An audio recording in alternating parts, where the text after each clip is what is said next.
Good morning, everyone, on this lovely June morning, and can I welcome you all to the low carbon launch of the third edition of the PwC Low Carbon Pledge Report. My name is Fergal O'Rourke, and many of you I see in the attendance I know, but for those of you who don't, I'm the managing partner of PwC here in Ireland. I think it's gone beyond cliched now that climate change is one of the biggest challenges of our generation. But I was delighted to see that in our recent CEO survey, 78% of Irish CEOs are concerned about climate change and environmental damage. That's the highest number it's ever been, and I believe it's only going to rise in the coming years as we conduct that survey. Even now, we saw in a recent Global Consumer Insight survey we did that people are happy to pay a price premium for local produce and sustainable packaging. And you do get a sense over the last couple of months, probably since the pandemic, that we've definitely reached a tipping point as it pertains to climate change and all that comes with it. And we're delighted that this is the third time that we've done this report with our partners at BITCI. Now, 64% of Ireland's largest businesses are working towards setting science-based targets by 2024. And a report here will show the progression of those companies and the work they're doing to achieve those targets. And last March, BITCI, it changed the ambition of the Low Carbon Pledge to ask all signatories to align their carbon reduction targets to what science says is necessary to limit global warming to 1.5%. Now, I know in our own organisation, we started on this journey quite a while back, and we had a very dedicated team from within our organisation that pushed us along the way. And we have made globally and locally a worldwide science-based commitment to reach net zero greenhouse gas emissions by 2030. In our own office, we switched to renewable energy in all of our offices a couple of years back now. At this stage, we're driving energy efficiency improvements in our office. And one of the big contributors to our carbon footprint has been air travel, which has been dramatically slashed over the last 15 months. And certainly it's something we want to make sure now that we don't go back to the way we were when it comes to airline travel. And I expect a lot of people on this call will now realise after what they've gone through in the last 15 months that maybe all that business travel isn't necessary when we get back to normal life, which hopefully will be pretty soon. As we've helped and talked to companies about their changing to address the issue of climate change, at the end of the day, we find it comes down to three areas. Looking at their strategy and how does their strategy need to adapt to meet these new climate change targets, a transformation of their organisation on foot of that revised strategy, and then a recording and a reporting of what they're doing. And certainly over the last 18 months, the amount of work that we as an advisory firm are doing around those three areas, around strategy, around transformation, and around recording and reporting, has increased exponentially. But this journey we're all on is about collaboration and partnership. And I'm delighted that, this partnership with BITCI has really raised the issue among corporate Ireland of what we all can do together. And I think it's a great example of such collaboration with our people, with our suppliers, with government, with policymakers, with various industry we work in. I'd now like to hand you over to Kim McLennan, our PwC Ireland Energy, Utilities and Sustainability Leader, who'll take you through the key findings of the report. Over to you, Kim. Thank you, Fergal, and good morning all. We're delighted to be working again with BITC on this. A few housekeeping announcements. So we used to do housekeeping about where the nearest fire exit is, but we've taken a slightly different slant today. So we're live on social media with the hashtag Low Carbon Pledge. So please use and abuse it. We have a live Q&A function, so please send us questions and we'll address them during the session. And to aid accessibility, live captions are available to this event, and the stream text has been sent in your email, so please use that. Just a warning and advisement, this is being recorded, this event, but we'll share the link with you, and please feel free to share it with your colleagues after the event. So I was delighted that Fergal struggled with didn't struggle and went through the very complex definition of the new pledge. Science-based targets are complex. So what we're saying is companies now have to align their decarbonisation pathway basically to be in sync with the Paris Agreement. So that's what the latest climate science says will get us to keeping global warming below 2 degrees. And this is a huge ratcheting up of ambition for the pledge. And I'm really delighted. It was one of our key recommendations out of last year, and it was taken on with the pledge. Very significantly, 62 companies have elected to stand up and sign up to this much more ambitious pledge, up from 58 last year. And while we say 62 here, these are companies who got in time to take part in the questionnaire and therefore fed into the report itself. I'm delighted to announce that 2 more companies have also joined subsequent to this. So we're getting bigger and deeper. Before I delve into the results, we're only going to skim really the key findings. So I'd like to draw your attention to the fact that we've some interesting sections in the report outlining the wider context in Ireland with some sectoral insights, and also an opinion piece by John Sweeney, one of our preeminent climatologists. And we also have far more detail in the results section that we'll go through today. And we also have outlines for those not so well versed on science-based targets about what do they actually mean, how do you go about setting them, and some of the background. So I think it should be a very useful reference material for your teams. So we asked companies first up, why did you sign up to science-based targets? So what's the main driver for you? And very importantly, the vast majority elected business model resilience, followed by reputation. And this was reputation both for your employees and for your customers. And if you take those two together, that's fundamentally the existential question about will your company exist? We're not talking about corporate social responsibility. We're not talking about marketing. These are existential questions that companies are fixated on. Both, will my company survive and can my company thrive with all the opportunities that arise out of climate change and the actions that are going to be taken? We then asked companies where they were on the journey. So of the 62, we asked them, where are you? And if you think about the 5 kind of stage process for setting science-based targets, there's the initial step of deciding to do it. There's the initial analysis, then making a formal submission to SBTI, Science-Based Targets Initiative. You then have a 2-year window to actually do all the data gathering, apply the appropriate methodologies, and then do a formal submission. After which point you can then communicate to the external world and then incorporate it into your formal annual disclosures. So it's quite a long, protracted process, and 25% respondents are at the very start. So as you'd expect, they want to do it. They've signed up to making these commitments, but they're just beginning to do the initial assessments and figure out what they have to go through. Whereas at the other end of the spectrum, 30% of the participants have already got to that final stage where their submission has been accepted by SBTI, and they're now communicating it to the external world, and they're beginning to build it into their annual disclosures. So there's many fora that BITCI facilitate where they enable knowledge sharing. So I think there's a huge opportunity to learn from those companies that might be slightly further advanced. And indeed, we have some of that detail in the report today. We took a look at then what's the sectoral distribution. And it's very clear that not all sectors are moving or can move at the same pace. And in fact, because you see this kind of consistency across sectors, I think it does indicate that for some, it's much more challenging. And when we look at science-based targets, we have to consider our full footprint. And for some sectors, your downstream Scope 3 emissions or your upstream Scope 3 emissions can be very hard to tackle as one individual, and collaboration is going to be required. So, for example, if you're in transport or logistics, you won't control when the enabling refueling infrastructure will be put in place at a national level to enable low carbon fuels necessarily. And for example, in the agri-food businesses, you're very reliant on what goes on the farm. So while you have to work closely with the farms to get those changes, some of those things will take longer.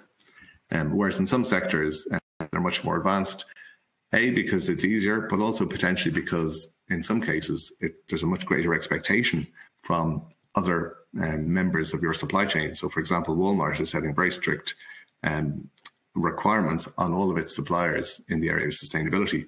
So you can find from one day to the next that a large supplier simply says you must adhere to these standards, which drives very significant change, even in smaller companies.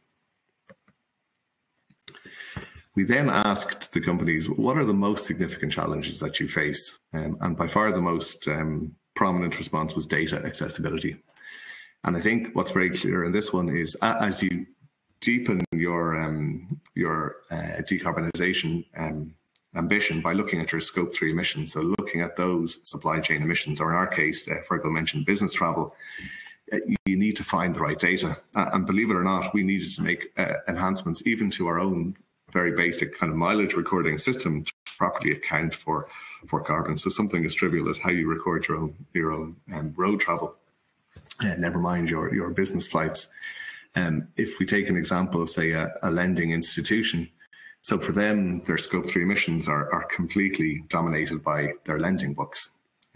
So for them to make these submissions, they need to, first of all, account for the emissions according to the SBTI methodologies of their loan books. So if you, for example, lend to the home lending market, your mortgages, you need to have data for your legacy loans, many of which were taken out 10 or 15 years ago at a time when the loan application didn't capture the BR rating, the square footage of the house.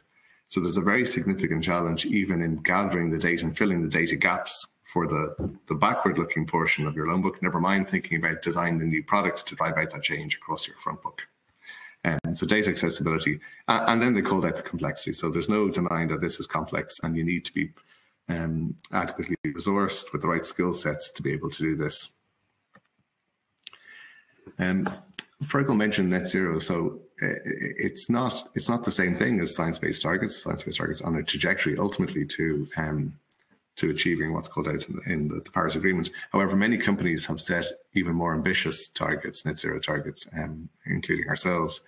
So very positively, 42% of signatories have set net zero emissions. And then to the earlier point about the complexity of scope 3, very often versus scope 1 and 2, very often they articulate their net zero target, as in they give a more ambitious target for scope 1 and 2 earlier, so not to let them off the hook and let it go too long, and then a slightly later target for scope 3. So we find that over half of companies have scope 1 and 2 net zero targets earlier than 2030, whether that comes down to 40% when you look at scope 3. We then ask companies, well, how do you give assurance externally that you are doing what you say in the area of science-based targets and decarbonisation? And very positively, 65% of signatory companies have external assurance on their non-financial data. And this, again, was a call out from last year. So that's up from 53%, which is a very significant jump. And this makes sense, right? So when a company signs up to these rigorous methodologies, goes to a huge effort to comply with them, they pivot their business. They want to prove to those external parties that are interested, whether it's rating agencies, investors, regulators, even suppliers, that they are truly making the progress that they had originally signed up to, and that they're incrementally getting towards their target. We asked them what frameworks they reported against, and we can see there's a wide variety of frameworks, very much driven by the sectors you operate in, your global reach, and very often where your headquarters happen to be located. We did a number of deep dive case studies, which I hope you'll find are easy to read. They're very informative about how some leading companies have made progress in setting science-based targets, and in many cases set net zero targets. So I think there's some valuable lessons across multiple sectors, and I'd advise you to give it a read at your leisure. Then finally, so what have we learned through this process and in dealing with many of you and the wider business community? Absolutely essential to set your baseline. So understand what is your true carbon footprint. And that involves scope 1, 2, and scope 3. And what we find is that typically there's 2 or 3 factors that are really driving that. So understand what is your carbon footprint and what's really driving it. Then take a look at your operating environment. So what's the commercial environment within which you operate? What are your peers doing in this space? What targets have they set? Because you'll be measured against what your peers are doing. What's the regulatory perspective? What's the future of carbon tax likely to be in your area? Is there pollution legislation coming down the tracks which will have an impact on your business, like plastic or waste? And then on the basis of those 2 information sources, set your targets. So this allows you to then decide, will I sign up to the 5, 10 or 15-year trajectory that's permitted under SBTI? Now, it's worth calling out that these targets should be achievable, right? There's no point having targets that are unattainable, because you will be measured against these. The next step is to make sure this is aligned with your corporate strategy. If we refer back to the point on the business model resilience, and the fundamental kind of brand of the company, that's core to your business. So when we're talking about existential issues, we need to be thinking about this has to be layered in fundamentally to your corporate strategy. And very often companies look to frameworks such as TCFD, the Task Force for Climate-Related Financial Disclosures, as a very neat mechanism to drive out that scenario analysis, to then pick out the material, physical transition risks for your business, and then layer it into your business strategy. And then finally, report and verify. As we mentioned earlier, there's an expectation from external stakeholders that you are making the progress that you said you are. So it's very important to get that assurance on the data that you're gathering and reporting back. So finally, before I hand over, I'd like to call out some special thanks. So the team that actually did the heavy lifting, my team, were Rachel Gallagher, Lauren O'Leary and Aidan McCurry. So a huge thanks to them for the Trojan efforts in pulling this report together. And a special mention to Nick Reynolds in the BITCI. Nick has been instrumental in this pledge over the last number of years, and once again has played a blinder in helping us along the way, engaging with all the companies, helping with the surveys, and giving us advice at key junctures. So thank you, Nick. So with that, I'm going to hand over to Thomas for our panel session. Super. Thank you very much, Kim, for that. And good morning, everybody. And can I start by saying on behalf of Business in the Community Ireland, how delighted we are to be here this morning and how delighted we are to be partnering another year with PwC on this low carbon pledge report. So thanks to you, Kim, and your team and Fergal and everybody in PwC for that. I can see that my panelists have switched on their cameras, so I'm very much looking forward to this session. I'm truly honored to have Marie, Yvonne, and Carolyn with me this morning, and it's great that we're going to have some time to start delving into some of the topics, because clearly the report, and by the way, another superb report tracking the evolution. And it's great that we have the ambition, but now it's all about the action and how we're going to make that happen, because that is the real thing. And if I had to summarize Kim's conclusions in 4 words, I would talk about the challenges in front of us are ambition. And I have to say, I was delighted that the top reason quoted by companies for looking at the low carbon pledge is business model resilience, i.e. their strategy. Obviously, reputation is important, talent attraction is critical, but it's great to see the evolution that now this is at the core of the business and how companies are going to be profitable, successful in years to come. And that's at the heart of this commitment. The second one is action, and I'm very much looking forward to hearing from the examples from Ornua and Compass Group as to where is the action, how the action will enable that ambition, because it's great to have CEOs signing up to these commitments, but now we need to make it happen. The third point is accountability and assurance, and I see a very good point in the Q&A already by Senator Roshan Garvey, who's asking us about that and where this is all evolving. And I'm sure we'll have some time to discuss with the panelists in terms of some of the developments that are happening. And while I think a lot of us were glued to the G7 last weekend and see what the future entails for corporation tax in our country and the consequences, there was another small headline which is quite significant, and it is that a commitment was made at G7 level to make the TCFD, so the guidelines that Kim mentioned, mandatory over a period of time for G7 countries, and that's going to have a big push and impact. And never mind how investors are pressurizing companies in this sphere. And the final point is about advocating. It's about using the collective voice, and that's what business and community is all about: using that collective voice to push forward the conversation. So let's start the conversation, and I am delighted to kickstart this session. I might start with you, Marie, if that's okay. So delighted that Marie Donnelly is joining us. Marie was appointed in February of this year by Minister Eamon Ryan as the chair of the Climate Change Advisory Council for a 5-year term. And Marie is very well known in policymaking and business and civil society circles as recent as a former Director General in the European Commission responsible for renewable energy, innovation and energy efficiency. So Marie, you've taken on this very significant role, and my first question to you is, can you give us a sense of the mandate and the role of the council when it comes to the ambition that Ireland has in terms of its own climate bill and 51% emission reduction by 2030? So that's and a significant annual reduction challenge. So what's the role of the council when it comes to this ambition? And how are you seeing our capacity to deliver on that big ambition? Because obviously government has signed up to this. Now we need to make it happen. Thank you very much indeed, Thomas, and thank you for the invitation to join the conversation today. Maybe I could just make a few comments about the Climate Action Bill, which of course is currently going through the Oireachtas.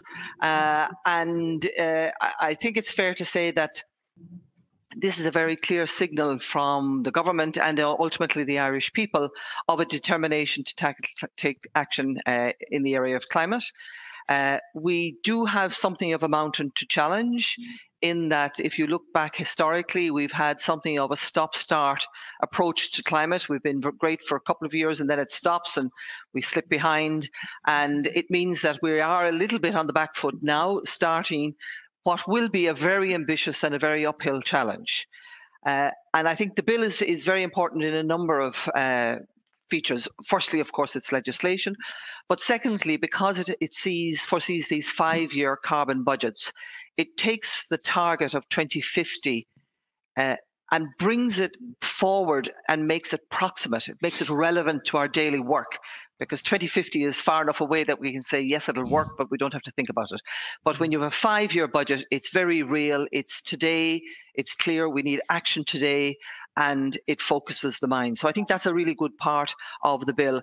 I think the second part is the introduction of the annual system. You know, we're used to financial budgets every year. We prepare for them. We think about them. We build them into what we, do in our business cycle. Likewise, in the climate space now, we have an annual cycle coming on track. So we will have the targets. The council will come out with all economy targets first. The government will then allocate those targets across the sectors. And then on an annual basis, there will be the climate action plan, probably about June each year. And that sets out the actions, the specific policy changes, the specific milestones for that year in each of the sectors in order to achieve the targets. And then in October each year, the Climate Change Advisory Council then will review performance. Are we on track? We'll look at it from each sector's perspective. Are each of the sectors doing, more or less what they said they would do? Do we need to do a bit more in one area? Can we benefit from excellent performance in another? And of course, if we outperform one cycle, we can take it into the next. So I think the fact that we have a structure in place, a predictable structure, is a very important element in this. And, as all businesses know, that, they run a cycle. You have 5-year plans, you have annual cycles and budgets. So I think having that routine and structure will be extremely helpful.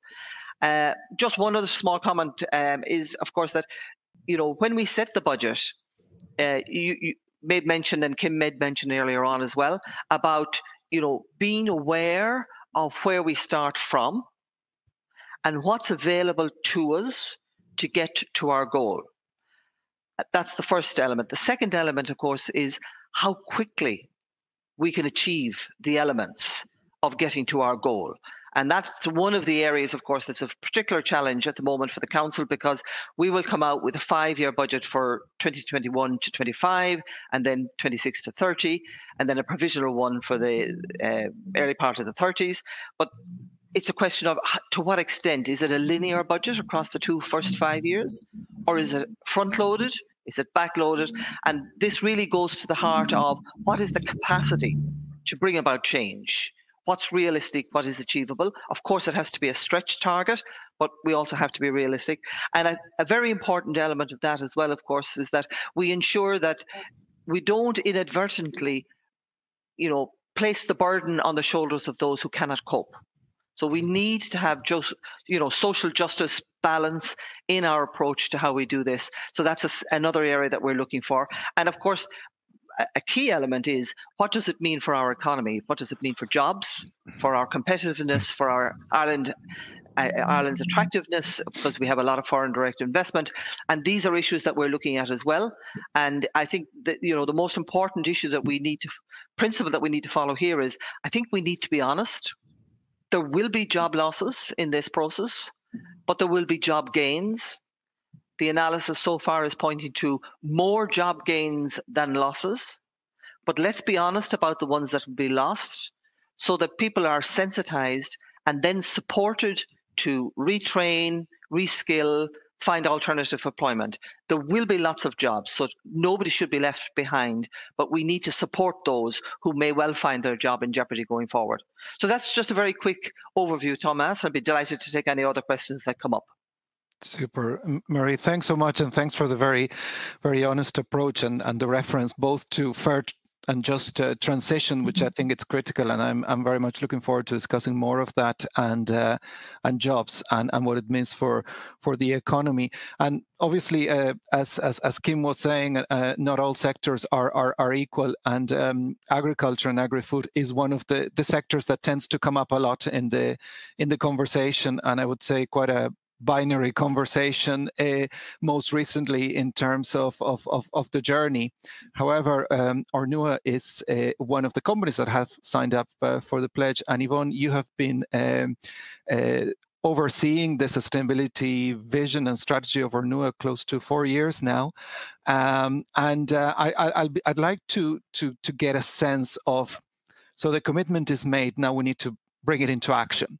So what is the Ornua vision when it comes to implementing the emission reductions that are necessary in a sector that it's quite challenged from the outside perspective in terms of that? And at the same time, Marie was talking about foreign direct investments, but obviously Ornua is a fabulous example of a company that exports to 110 countries. A very significant brand recognition in key markets all over the world. So how are you and the company and the board sort of juggling the growth with the transition to net zero? Thanks, Thomas. I'm really delighted to be participating in the panel session this morning, and looking forward to some good discussion. I suppose the first principle that's important for us to point out from an Ornua perspective is that when we look at the climate change issue, we really look at it on a global scale, from the perspective of a global environment. I suppose climate change and the emissions issue doesn't necessarily have borders. So I suppose if we start there, we would determine from an Ornua perspective that if dairy is going to be produced anywhere in the world, it should be produced in the most sustainable place in the world in which to do that. And we firmly believe that Ireland is that place. Looking globally, we do know that the global population is due to increase by 2050 to somewhere in and around 10 billion people.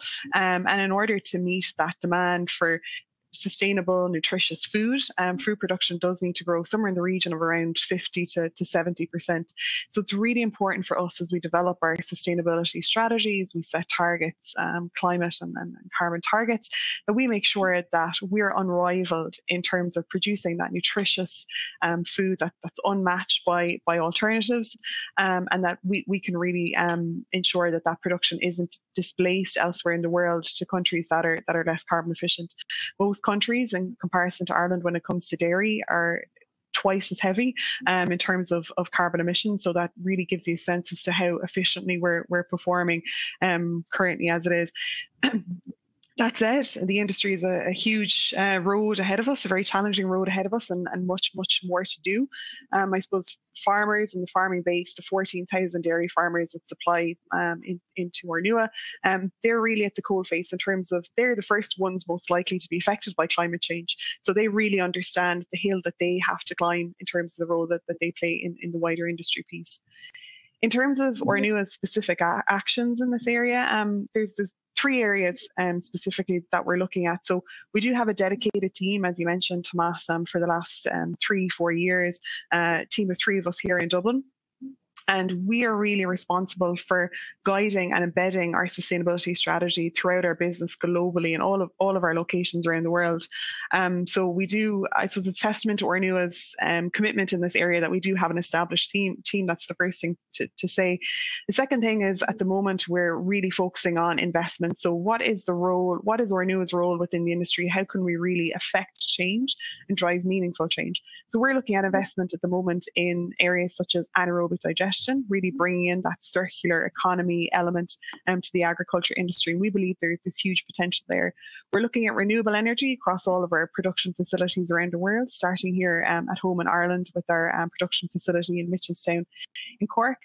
And very importantly, when it comes to Scope 3 emissions, which is really the on-farm emissions, which account for the significant element of our overall carbon footprint, we're looking at driving innovation, working with research institutes and Teagasc, for example, looking at breakthrough technologies that could, in the future, if they were to be successful, that we could then scale up, roll out, could be adopted on farm, and could make the single biggest change when it comes to tackling our emissions. And finally, this year we've set new targets out to 2025. So we've set a 25% reduction target across our Scope 1 and Scope 2 emissions. And for the first time, we've set a Scope 3 target of a 20% reduction by 2025. And I suppose that's in lieu of later on this year, hopefully setting our science-based targets, which would really be applicable to our entire value chain. So some good progress being made, great to have new targets set, and the science-based targets will really be our work program, I would say, over the next 10 years will be shaped by those. Yeah, and I think obviously your third leg, the one about innovation and technology, I think is the one that sounds most exciting, and probably frontiers of discovery that we're yet to overcome, and I think it will be very exciting to see how that develops, and also how that's communicated, because I think there is probably a challenge, and we'll come back more to the communication challenge and bringing people with us on the journey. So thanks, Yvonne.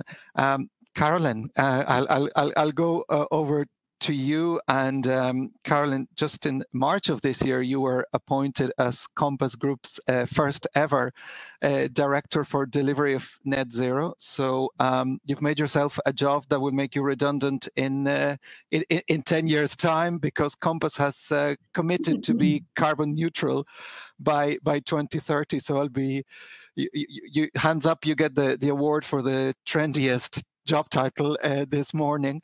But can you tell us, please, in terms of the company, and so it's a clear vision.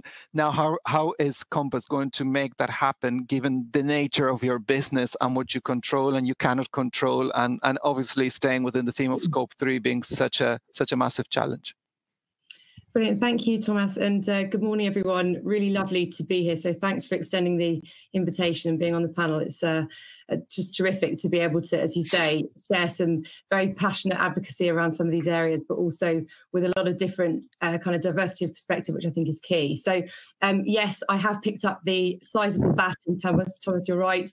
And it's just, I think, a really exciting time. Both Fergal and Kevin called out at the beginning that we are, all of us, I think, recognising increasingly to varying different degrees that there's finally this amazing alignment around, you know, the kind of commercial and moral imperatives within an organisation, and that with that comes some really, really aggressive targets, which I know are met with varying sort of degrees of understandable cynicism, but that actually it's really critical, as Marie said, that you can wait and set a longer target, but actually there's a real urgency. And I think one of the key things that I see within the role that I have is encouraging this sort of shift from the existential stakes that everyone sort of heard about as feeling very much over there, and bringing them back to what the tangible actions need to look like. So we've made, as you called out, a commitment to reach climate net zero by 2030. In line with SBTi criteria. And within that, we've obviously set and analysed a baseline based on 2019 data and across scopes 1, 2 and 3. And within, as Yvonne called out, the food sector specifically, it is incredibly ambitious. I mean, Marie called it an uphill battle, and I absolutely would agree with that. We're under no illusion how difficult it's going to be. But I think we've seen innovation in other sectors, and, you know, things always feel like market miracles until there's a market transformation that actually proves that there is a way.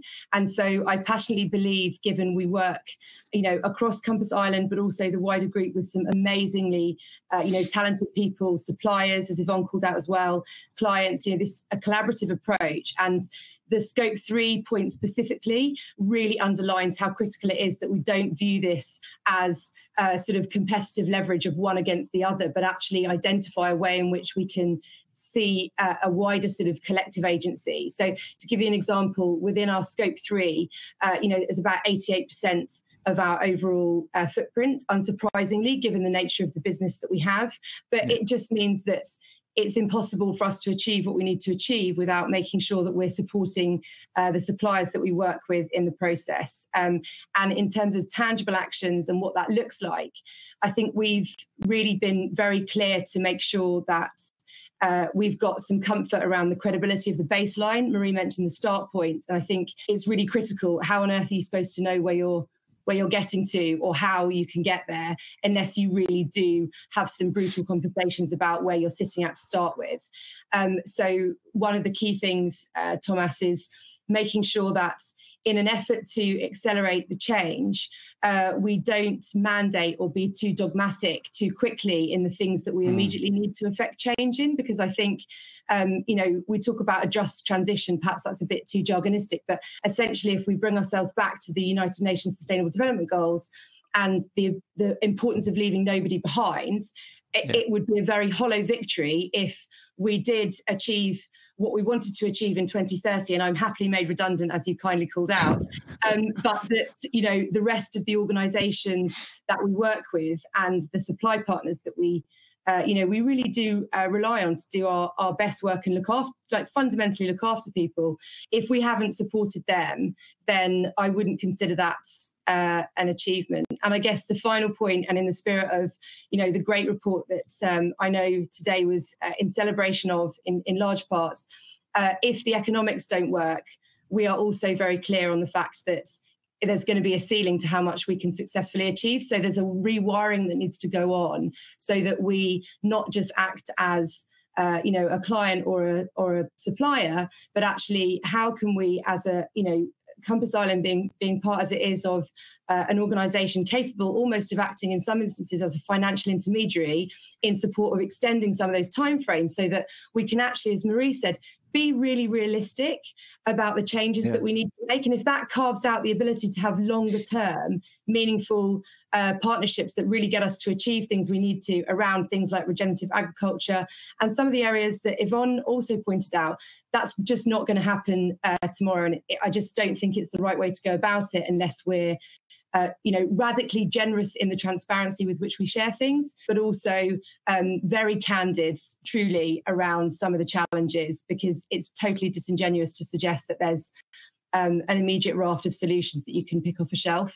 So, you know, we're working through things at pace, given the urgency, but it's incredibly exciting time, I think, to be working in, you know, an area that, yes, absolutely is very critical, but it's also a huge amount of fun being in the food world and in the services sector more broadly. So I hope that's an okay overview. There's so much, Thomas, but fingers crossed that gives you a little bit to go on. Oh no, absolutely. Thanks. And I think when we were talking last week, you were talking about the fact that, you know, we might even make mistakes on the journey, but this it is such a critical journey and that has to go However, I think, Caroline, in your business, you depend a lot on the client relationship, because there are elements you control and elements you don't. Can you give us a sense of how much sustainability your role compasses, sort of charter and vision, is influencing your winning more or less client tenders? And is it a strong trend, or is this kind of something that you think will disappear soon? It's a great question. I think there's two elements really, Thomas. So everyone will probably be aware that increasingly, and it was called out, I think, a little bit in the introduction, that we're seeing increasingly mandating when it comes to reporting, and we work with both the public and the private sector, and there's some differences there on what the requirements are. But I mean, essentially, I think we're in a different situation now than we were even pre-pandemic, in that we've been really forced to recognise the fragility of a lot of the systems that we rely on to trade and live, and that's really sharpened the focus. So I think, from our experience, clients have been, and potential clients that we're looking to work with, have been really clear on the fact that it's a fundamental imperative for them, and therefore, if we're looking essentially to be helping them in their home, we're guests in their houses, for want of a really clear analogy, and therefore we need to be able to support them in what they're doing. And I spoke to an amazing chap once, great advisor in this space, and he said to me, which I've remembered daily, that if a day is too easy when you're trying to drive an agenda like this, then you're obviously not really doing a very good job and pushing hard enough. And I think when clients are asking us generally that they're struggling with, understanding even what Scope 3 involves and how we can help them, that we have, all of us, a great opportunity, but also a real responsibility to be able to say, these are the things that we feel like we've made some real progress in, and also these are the areas that, honestly, we have to co-craft, because we can't advocate an individual solution without recognising that there's a joint sort of coalition approach. So I guess in summary, Thomas, we've genuinely found that we are getting inundated with very increasingly intelligent questions, and that we massively welcome those, because it's a great opportunity for us to be able to do some really progressive work, which is wonderful, really. Yeah, and I think that's important, and to see that growth, and what would be ideal is to see over time that is a sustained trend. And because I'm thinking of many of the companies in the audience that are thinking, well, we get asked the questions, but then we don't necessarily win that contract or whatever it is. So to see that's sustained and converting into real influencing on the decision making. And I thought it was interesting that you mentioned public sector. I was reading, again, back to the UK. Recently, the UK government announced that contracts worth over 5 million sterling per year would be subject to an extra set of lens that required that the company had published a credible roadmap to significantly reducing emissions. And I think that's where, obviously, thinking of the policymakers that we have in the call this morning, to see how that can really make a difference. So that's really interesting. Yvonne, can I talk to you about measurement? Because obviously this is the fundamental piece, and back to Kim's recommendations. So you have the ambition. Measurement is critical. You work with an innumerable amount of stakeholders within your supply chain. How easy? How difficult? How are you progressing that significant challenge of going to probably a small farm and engaging on that measurement piece? What sort of successes or challenges are you seeing there? Yeah, it's a great question, and I think Caroline hit the nail on the head in terms of, I'll call out collaboration as absolutely crucial in the measurement and the monitoring and the management of targets and in progress against those targets. So Arnua is Ireland's largest dairy exporter, so we have many players and many stakeholders along our supply chain. And essentially, it takes every single one of those players collaborating together to provide data, essentially, that allows us to form that baseline and allows us to properly understand what our footprint actually is. So setting targets, kind of putting your finger in the air and setting a target, it's really not realistic. So you really do need to get under the skin of your supply chain and the emissions that you emit along the way. So I suppose for us, in practical terms, since 2018, we've been working with the Carbon Trust, and we developed a bespoke online footprint manager tool. And essentially what that does is our own sites around the world plug in data every month, every quarter, every year, and it allows us to understand the energy that we consume at each one of our sites. Similarly, the dairy co-ops in Ireland, our member suppliers, also plug in the same data from their own processing facilities. So that allows us to understand their element of the value chain. And then we need to collaborate very, very closely with other stakeholders within the industry. So I'll call out BIA and Teagasc again, to understand the farm-specific footprint. So the data that comes specifically from farm and allows us to establish, for example, the carbon emissions associated with the production of a kilogram of milk. So what you have then, you end up with a scope 1, a scope 2, and a scope 3, a very extensive set of data from which you can establish, well, this is our footprint, this is our impact. And now what you have is a very extensive mapped out supply chain, and you can say, okay, this is a realistic target. It's an ambitious target at the same time.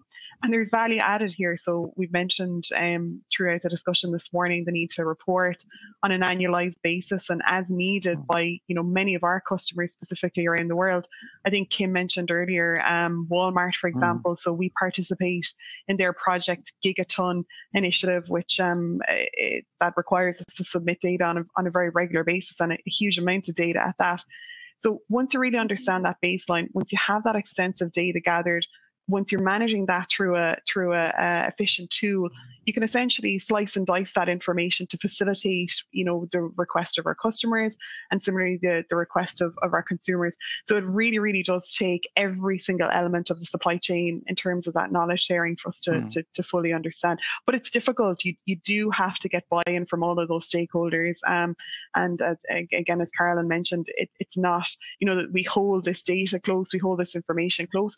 If we share it, if we break it down together, if we understand it together, that means we can move on with the targets and move on with the specific projects, just continually updating that data then every year to make sure we're monitoring our progress and we're remaining on the front foot.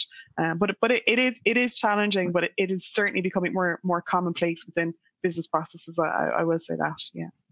That's great, and I think there's a question about or NOAA's targets. I mean, are they based on intensity as well, or absolute? Is that the journey that you're going, or is it something you're still developing?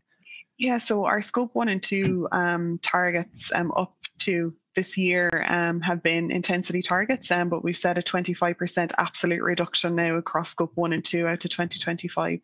For the first time, as I mentioned, we've set a scope 3 target of 20%, and that's an intensity reduction target because it's our first time delving into that space. But absolutely, our intention is that our targets will be absolute in line with SBTs. We're going through the process at the moment of submitting our SBTs, and hopefully we'll have those available for publishing towards the end of this year into early 2022. But I do think they need to be absolute to really, really count in terms of aligning to the Paris Agreement, for example. Yeah. Without a doubt. Okay, thanks for clarifying that. Marie, can I come back to you? Obviously, you're looking from high above, and I think it was great that you mentioned the sectors, and we've had some conversations so far on some of the sectors. So 2 short questions, I guess, in general, looking at the business sector, at the business community, and how and the climate bill. What's your assessment? How difficult or challenging it is going to be, if it is possible to encapsulate it? Because I know you're going to say every sector is particular. But my second point is, how about the smaller companies? Because the low carbon pledge has been set up for quite large companies with plenty of resources, innovation capability, etc. How do you think we're going to bring the smaller companies with us? Because I think that is a critical question that everybody's asking. So thank you, Thomas. Firstly, maybe I could just outline what, roughly speaking, are the sectors that we're talking about in this space. And I suppose the first sector that immediately comes to mind is the power sector. Okay. Because ultimately we are moving from a fossil fuel energy vector to an electricity energy vector, and that will underpin the transition both in transport and in heat in buildings. So, that the target for there has already been set. In Ireland, we're talking about having 70% renewable electricity by 2030, and that will certainly achieve the 51%. Okay. You then move in, but of course, in that space, these are all big players. It's large industry, large investments, large infrastructure. So it's big players as such. If I move to the area of transport, transport is a very difficult area. Our emissions in transport are higher than average when you compare to, say, other countries in Europe.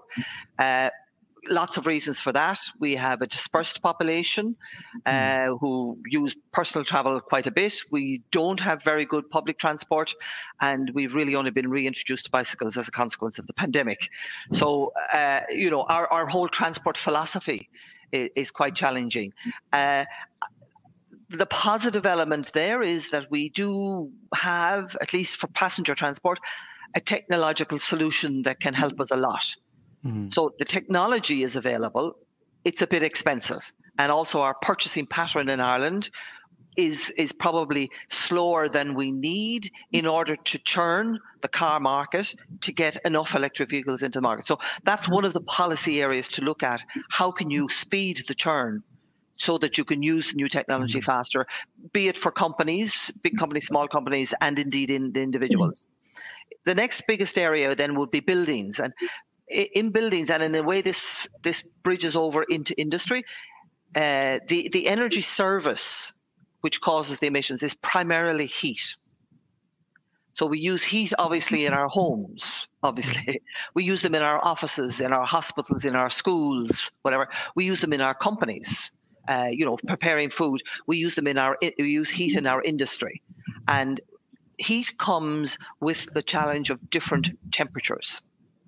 Because if you want a temperature of 900 degrees, for example, for the cement industry, it's a very different challenge to producing temperatures of, say, 30 degrees, which is what you'd use for a building.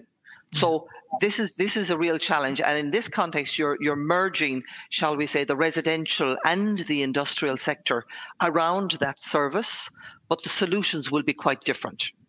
But you asked about smaller companies, but in this space, really, you're talking about individuals for the most part. I mean, if you take our residential buildings, it's us, you, me, and others as individuals almost. For the SMEs, it's almost individuals because they're small. They're a bit like houses and whatever, a bit bigger, of course, but, they're individual choices. And it's really only when you get to the very high temperatures of industry through processors, be it, dairy processors, for example, using dryers with higher temperatures, that you then have the larger companies where you have the bigger bang, if I could say it. So there, your policy challenge is spread out across how do you actually affect behavioral change? And I think, as everybody knows and will acknowledge, that's arguably the hardest thing.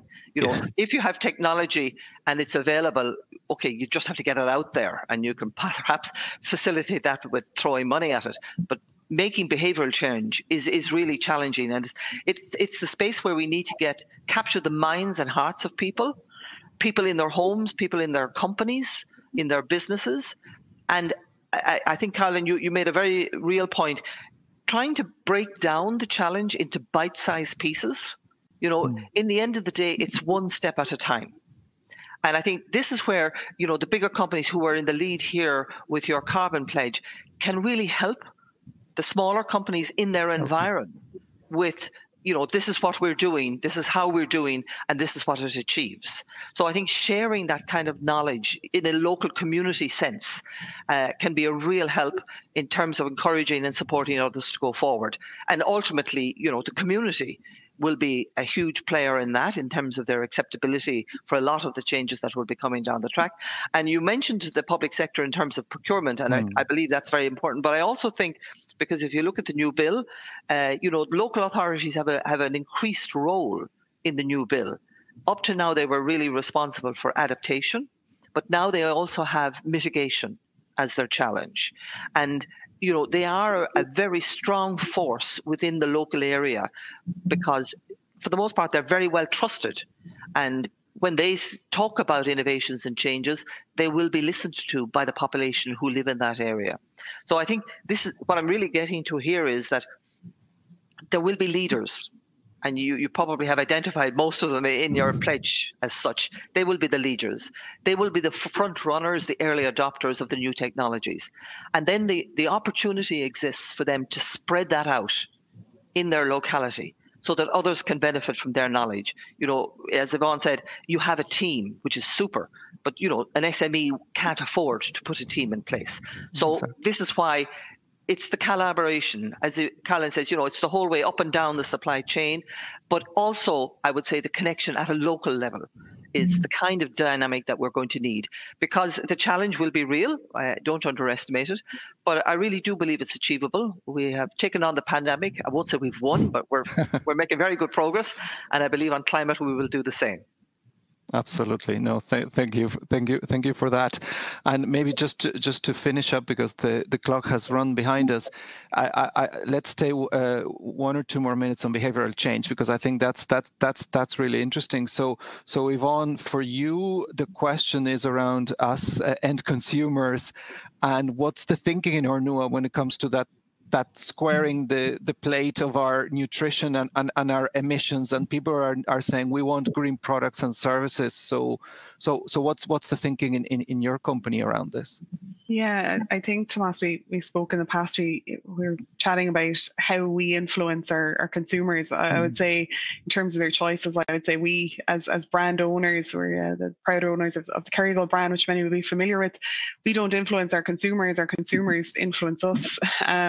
They really speak with their wallets primarily. But I suppose what I can talk to, and what we certainly see within our business, is kind of 4 key areas coming through from consumers. So the first one being very much around transparency. That's a huge priority for consumers. And with the growth of digital, that 2-way conversation is happening now more so than ever. So again, they're really proactively reaching out. Consumers are very informed, and they want to know that you're walking the talk. And it's not just a lip service in relation to the product that they're buying. They're also really, really keen on authenticity. So nothing resonates more with the German consumer or consumers in the US than the sustainable advantages of our Irish grass-fed dairy system, which is very unique here to Ireland. I suppose what's emerged in the past year is really, in terms of COVID being quite prevalent, is that consumers are taking a lot more responsibility for their health. They're obviously more concerned with what their family is consuming and the purchasing choices that they're making in these difficult times. So health really is very much still top of the agenda. And in terms of sustainability, we find that consumers are really looking at the single biggest positive impact that they can make through their actions. And if they truly believe that they're buying a sustainable product, that's just something a very quick win for them that they can implement. So our role in that is really ensuring that as an Irish dairy industry and as Ornua, that we maintain our credible position when it comes to sustainability, and that we really do remain the brand of choice for consumers. We retain that premium position. And we can only do that, again, as I mentioned, by walking the talk, by setting tangible targets and realistic projects, albeit some of them very long term, but really setting projects that resonate with the consumer and that we can explain and help them to understand that we really do have a robust approach when it comes to the climate issue. Thanks, Yvonne. Last word for you, Carolyn, in 60 seconds. What about Compass clients and your clients? Is there a vision about how to nudge and influence us into that low carbon vision?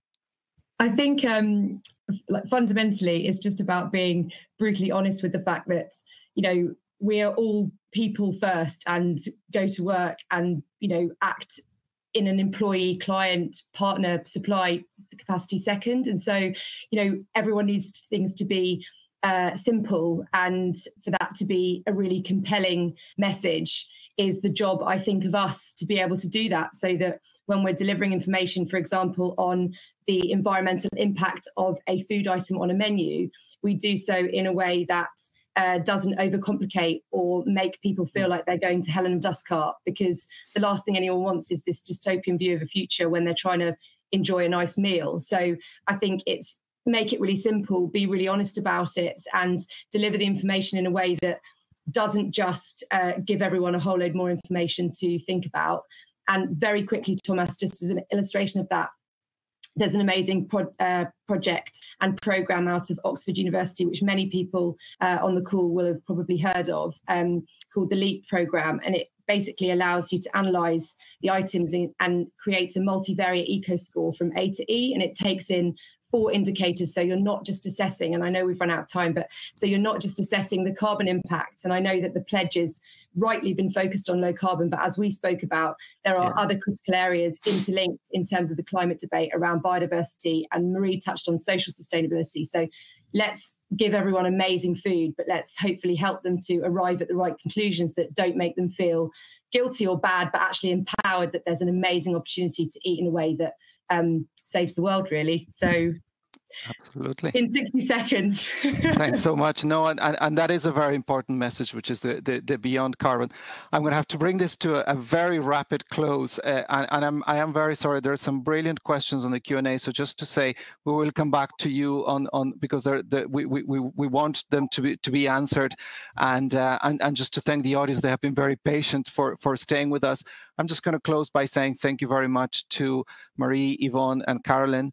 Thank you to my colleague Nick Reynolds, who, as Kim said, has been the driving force behind the Low Carbon Pledge. Thanking PwC, Professor John Sweeney, who provided an excellent testimonial for the report, the companies that provided case studies, our subgroup, and everybody this morning, and to say there's a strong call for action here. Whether you're a member of Business and Community in Ireland or not, this is about aligning your strategy to net zero. So we look forward to seeing more companies rising up to the challenge, and very enthused by Marie saying that this is complex but achievable. So we'll leave it on that word. Have a fantastic rest of the day, everybody, and thank you very much. Goodbye.